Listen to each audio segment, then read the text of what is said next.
الحمد لله وحده والصلاة والسلام على من لا نبی بعده اما بعد۔ ناظرین کرام، السلام علیکم۔ ساجد محمود انصاری آپ کا مخاطب ہے۔ آج کی گفتگو کا ہمارا موضوع توحید ہے۔ ناظرین کرام، آپ جانتے ہیں کہ توحید اسلام کا بنیادی عقیدہ ہے۔ اس اعتقاد کو دل سے مانے بغیر اور زبان سے اس کی تصدیق کیے بغیر انسان دار اسلام میں داخل نہیں ہو سکتا۔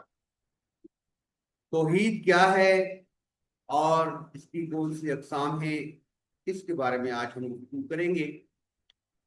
توحید کا لفظی مطلب ہوتا ہے ایک ماننا یا ایک جاننا، یعنی اللہ تبارک و تعالیٰ کو اس کی ذات کے اعتبار سے، اس کی صفات کے اعتبار سے اور اس کے کمال کے اعتبار سے، ہر اعتبار سے ایک ماننا، اسے کہتے ہیں توحید۔ ایک تو یہ کہ اللہ تبارک و تعالیٰ اکیلا ہے، یکتا ہے۔ اسی بات کا اقرار ہم لا الہ الا اللہ میں کرتے ہیں کہ اللہ کے سوا کوئی معبود نہیں۔ اللہ تبارک و تعالیٰ کے بارے میں جب ہم یہ کہتے ہیں کہ وہ اکیلا ہے، تو اس کا سبب یہ ہے کہ اللہ کے مقابلے میں پوری کائنات ایک ہے، یعنی کائنات کی حیثیت اللہ تعالیٰ کے وجود کے مقابلے میں ایک ذرے جتنی بھی نہیں ہے۔ اس لیے اللہ تبارک و تعالیٰ اکیلا ہے، یکتا ہے۔ سورۃ الاخلاص میں بھی اسی چیز کا اقرار کیا جاتا ہے، اس چیز کا اعلان کیا گیا ہے، قل هو اللہ احد، کہتے ہیں کہ اللہ ایک ہے، اکیلا ہے، یکتا ہے۔ تو اللہ تبارک و تعالیٰ اپنی ذات کے اعتبار سے بھی اکیلا ہے، اپنی صفات کے اعتبار سے بھی اکیلا ہے، اور اپنے حق کے الوہیت کے اعتبار سے بھی اکیلا ہے۔ یعنی اس کے سوا کوئی ایسی ذات نہیں ہے جس کو خدا مانا جائے، جس کو الہ مانا جائے۔ خیال باری تعالیٰ ہے انما الہکم الہ واحد، کہ تمہارا الہ تو صرف ایک الہ ہے، یعنی اللہ تبارک و تعالیٰ۔ اللہ تبارک و تعالیٰ ہی الہ واحد ہے۔ اگر ہم لا الہ الا اللہ کہتے ہیں تو اس میں جو الہ کا لفظ ہے بہت جامع لفظ ہے۔ ہم لوگ اس طرح اس کا ترجمہ معبود کر دیتے ہیں، مطلب اس کا قریب چیز معنی یہی بنتا ہے، لیکن یہ بہت سی چیزوں کو اپنے اندر جو ہے وہ احاطہ کیے ہوئے، یعنی اللہ کی ذات کو بھی احاطہ کرتا ہے، اللہ کی صفات کو بھی احاطہ کرتا ہے۔ اللہ تبارک تعالیٰ کے بارے میں جب ہم یہ یقین رکھتے ہیں کہ اس کے سوا اور کوئی خدا نہیں ہے، اور کوئی سچا خدا نہیں۔ جھوٹے خدا تو بہت سے لوگوں نے بنائے ہوئے ہیں، لیکن سچا خدا ایک ہی ہے، اور وہ ہے اللہ سبحانہ و تعالیٰ۔ اللہ تبارک و تعالیٰ کیونکہ اکیلے خدا ہیں، اکیلے رب ہیں، تو اس لیے یہ انسان کا حق ہے کہ اس کو اپنا معبود مانے، اپنا معبود برحق مانے۔ یعنی جب اللہ تعالیٰ نے کے بارے میں ہمارا یہ عقیدہ ہے، ہم یہ یقین رکھتے ہیں کہ اللہ تبارک تعالیٰ نے ہمیں پیدا کیا ہے، وہی ہمارا خالق ہے، تو اللہ تعالیٰ کا یہ حق ہے کہ ہم عبادت بھی اسی کی کریں۔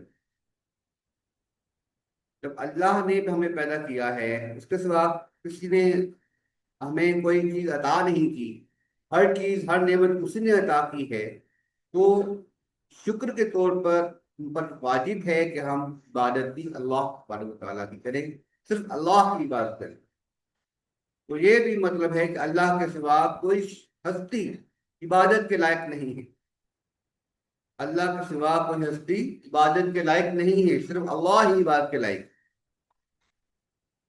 تو اللہ تبارک تعالیٰ کے بارے میں یقین کامل ہونا چاہیے، جس کا وہ اکیلا خالق ہے، اکیلا مالک ہے، اکیلا رازق ہے، اسی طرح وہ اکیلا معبود بھی ہے۔ اس کی جو صفات الوہیت ہے اس میں اس کا کوئی شریک نہیں ہے، اس طرح اس کی ذات میں اس کا کوئی شریک نہیں ہے، اس کی صفات میں اس کا کوئی شریک نہیں ہے، اس طرح اس کی عبادت میں بھی کسی کو شریک نہیں کیا جا سکتا۔ عبادت میں کسی نبی کو، ولی کو، فرشتے کو، بزرگ کو، جن کو، کسی بھی ہستی کو اللہ تعالیٰ کی عبادت میں شریک نہیں کیا جا سکتا، کیونکہ اس کا کوئی ساجہ ہے ہی نہیں اللہ تعالیٰ کے ساتھ۔ شریک تو ہم تب کریں کہ جب اللہ تعالیٰ کے ساتھ کسی کا کوئی ساجہ ہو، کائنات کو بنانے میں، کائنات کو سنوارنے میں، کائنات کو رہنے کے قابل بنانے میں، کائنات میں نعمتیں پیدا کرنے کے مسئلہ میں کسی کا کوئی اختیار ہو، کسی نے کوئی حصہ لیا ہو، تبھی ہم کسی کو ساجی مان سکتے ہیں نا اللہ تعالیٰ۔ جب اللہ تعالیٰ کے سوا کوئی ایسی ہستی ہے ہی نہیں جس نے کائنات کی تخلیق میں اور کائنات کی تکوین میں کوئی حصہ ڈالا ہو، تو وہ کیسے ہم کسی کو اللہ کا ساجی، اللہ کا شریک مان لیں؟ کوئی نبی، ولی، کتب، ابدال، کوئی فرشتہ اللہ کا ساجی نہیں ہو سکتا۔ اللہ اکیلا ہے، اکیلا معبود ہے۔ اللہ تبارک و تعالیٰ جس طرح ذات کے اعتبار سے اکیلا ہے، اپنی صفات کے اعتبار سے بھی اکیلا ہے۔ یعنی اللہ خالق ہے تو مالک بھی وہی ہے، یعنی جو حقیقی مالک ہے، مالک حقیقی ہے، وہ تو اللہ ہی ہے۔ ہمارے پاس جتنی نعمتیں موجود ہیں وہ اللہ کی امانت ہے، اللہ تعالیٰ نے ہمیں امانت کے طور پر عطا کی۔ ہم ان کے عارضی مالک بن جاتے ہیں، عارضی مالک۔ حقیقی مالک تو ان کا اللہ تعالیٰ ہے۔ اور بلکہ یہ جو فرمایا نا سورۃ الفاتحہ میں کہ الحمدللہ رب العالمین یا کہ نعبد و ایاک، الحمدللہ رب العالمین مالک یوم الدین، یہ جو مالک یوم الدین ہے اس کا مطلب ہے کہ اللہ تعالیٰ آخرت کے دن کا مالک ہے، یعنی اس دن اس کے سوا کوئی اور مالک ہوگا ہی نہیں، نہ حقیقی نہ ظاہری۔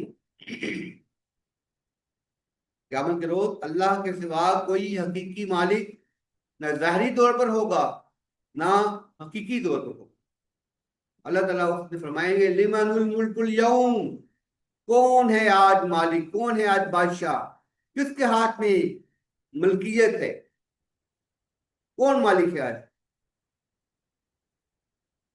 مگر اللہ تعالیٰ اس طرح خالق ہے، مالک کی حقیقی بھی وہی، اس طرح رازق بھی وہی ہے، اور رزاق ہونا اللہ کی صرف ہے، اللہ کے سوا کو رزق نہیں دے سکتا۔ اللہ تعالیٰ فرماتے ہیں وَكَأَيٍّ مِّن دَابَّةٍ لَا تَحْمِلُ رِزْقَهَا اللَّهُ يَرْزُقُهَا وَإِيَّاكُمْ۔ آپ دیکھتے ہیں کہ جانور اپنا رزق، اپنی روزی اپنی پیٹھوں پر لادے نہیں پھرتے، اللہ یرزقها، اللہ ان کو بھی رزق دیتا ہے، وَإِيَّاكُمْ، انسانوں تمہیں بھی رزق دیتا ہے۔ تم جانوروں سے بھی یہ گزرے ہوگے تمہیں اللہ پہ اعتبار نہیں، اعتماد نہیں۔ اللہ تعالیٰ ان کو رزق دیتا ہے جو اپنا رزق پیٹھ پر، اپنی پشت پر لاد کے نہیں پھرتے، جانوروں کو۔ انسانوں کہ اللہ تمہیں رزق نہیں دے گا، رزق کا وعدہ تو اللہ تعالیٰ ہی رزق دیتا ہے، اللہ کے سوا کوئی اور ہستی رزق نہیں دے سکتی۔ ظاہری اسباب میں ہمیں نظر لگتا ہے کہ فلاں سیٹھ جو ہے روزی دے رہا ہے، فلاں کمپنی کا مالک جو روزی دے رہا ہے، یا فلاں جو ہے ادارے کا مالک روزی دے رہا ہے، ظاہری طور پر ایسا لگ رہا ہوتا ہے، لیکن حقیقی طور پر وہ خود بھی اللہ ہی کا محتاج ہوتا ہے، وہ بھی اسے بھی اللہ ہی دے رہا ہو۔ اللہ تعالیٰ ہی حقیقی رازق ہے۔ ظاہری طور پر جو ہمیں نظر آتے ہیں روزی دینے والے لوگ، وہ رازق نہیں ہے، رازق اللہ تعالیٰ ہے، اللہ کے سوا کوئی رازق نہیں ہے۔ اللہ کے سوا لوگوں کو رازق ماننا شرک ہے۔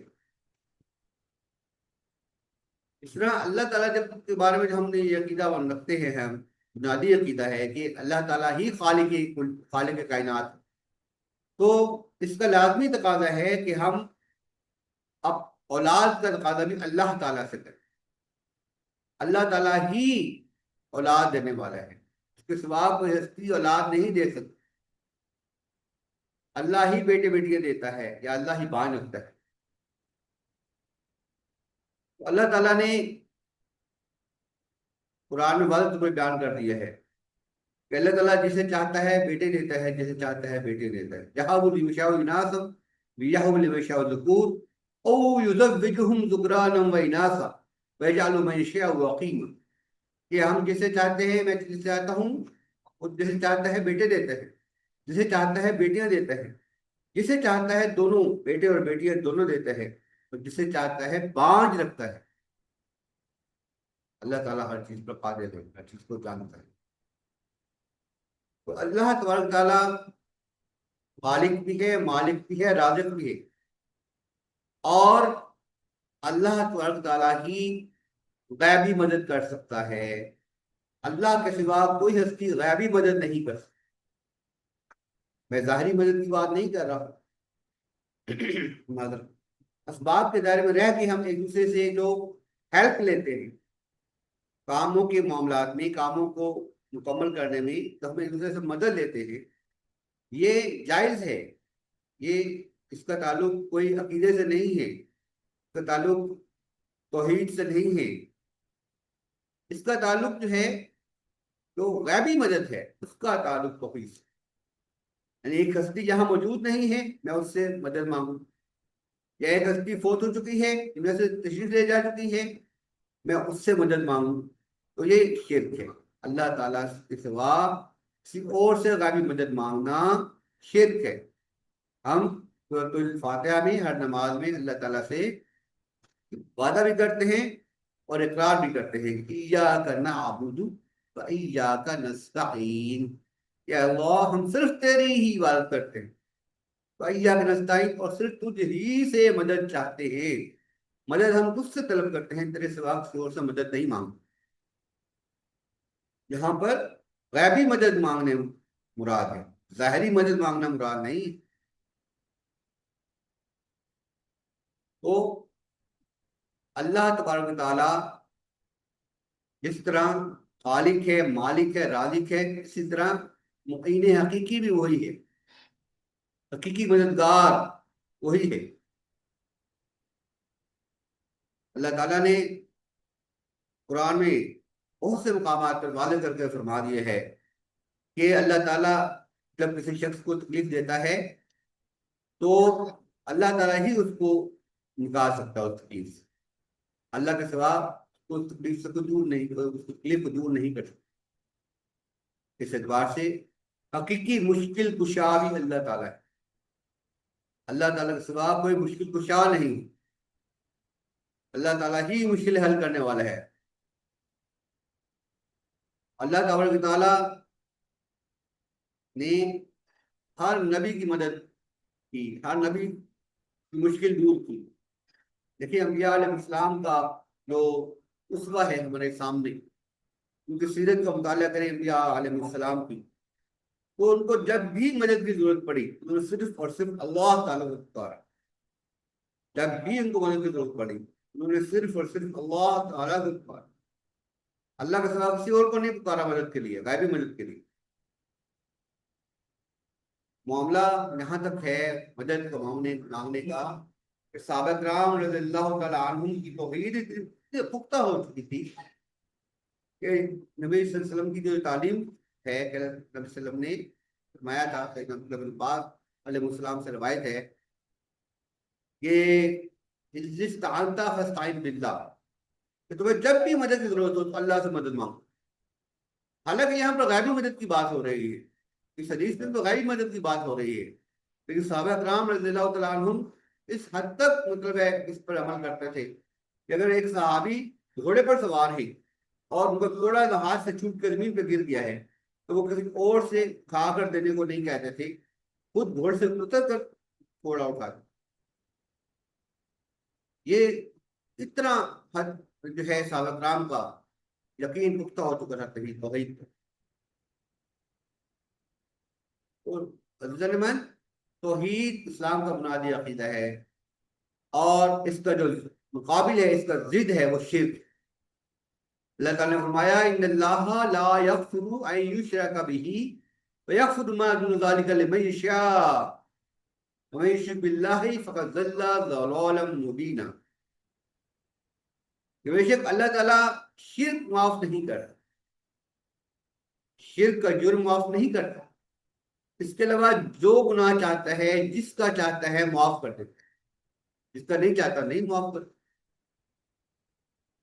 اور جو شخص شرک کرتا ہے وہ کھلی گمراہی میں جا پڑتا ہے۔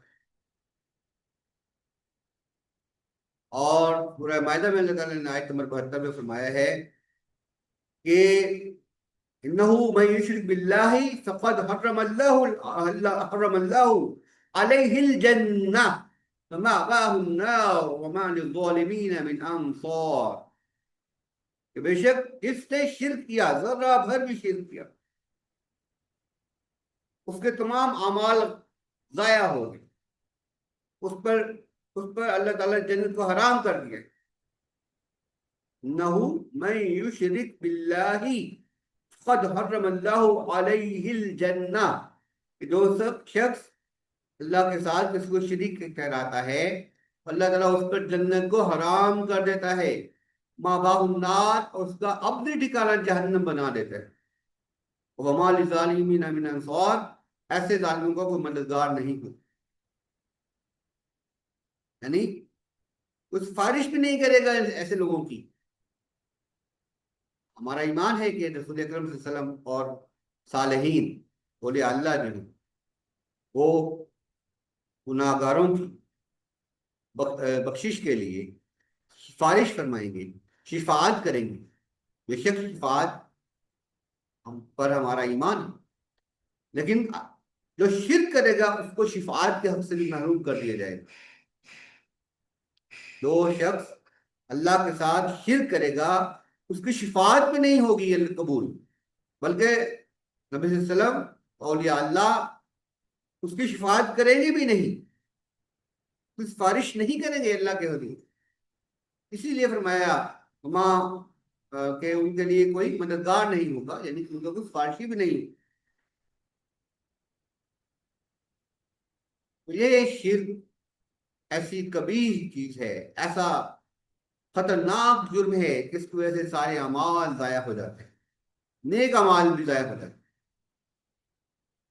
اللہ تعالیٰ نے مثال دے کے سمجھایا ہے، سورہ شعراء میں 18 انبیاء علیہ السلام کا ذکر فرمایا، اور اس کے بعد فرمایا ایک فرضی احتمال کے طور پر ہمیں سمجھانے کے لیے کہ شرک کتنی بری چیز ہے، فرمایا وَلَوْ أَشْرَكُوا لَحَبِطَ عَنْهُمْ مَا كَانُوا يَعْمَلُونَ، اگر بالفرض محال اگر کسی نبی سے شرک ہو جاتا تو اللہ تعالیٰ تو اس کے سارے اعمال ضائع ہو جاتے، سارے اعمال ضائع ہو جاتے، لَحَبِطَ عَنْهُمْ مَا كَانُوا يَعْمَلُونَ۔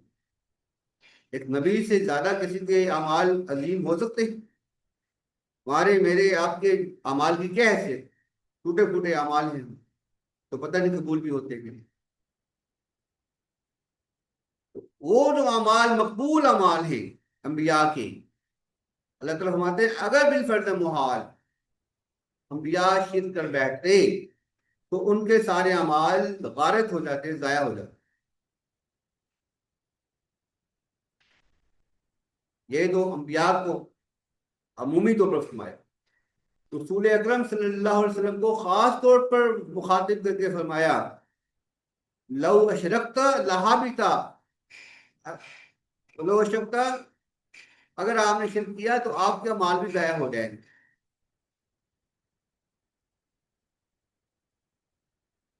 تو اللہ تعالیٰ نے ہمیں سمجھانے کے لیے صرف فرضی تقدیر کے طور پر یہ بتایا ہے ہمیں کہ اگر بالفرض محال کسی نبی کے سے بھی شرک سرزد ہو جائے تو اس کے اعمال بھی غارت ہو جاتے ہیں۔